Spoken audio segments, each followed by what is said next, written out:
Hello, Vincent Zip here again with Window Mart Windows and Doors.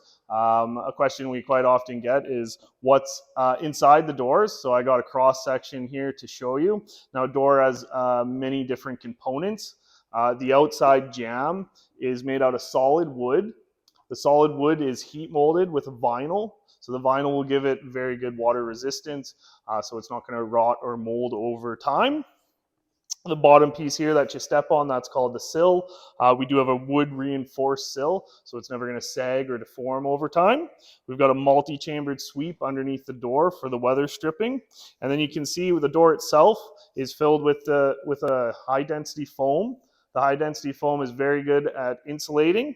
We have steel on the outside, steel on the inside. They're two separate panels, so there's no conduction of temperatures. And it's all held together with a wooden frame there. And the steel actually wraps around the wooden frame, offering much better reliability and lifespan of the door. So if you're interested in a high energy efficient door, please give us a call. Check out our website, windowmart.ca, or come on down to our 3,000 square foot showroom. Look forward to seeing you soon.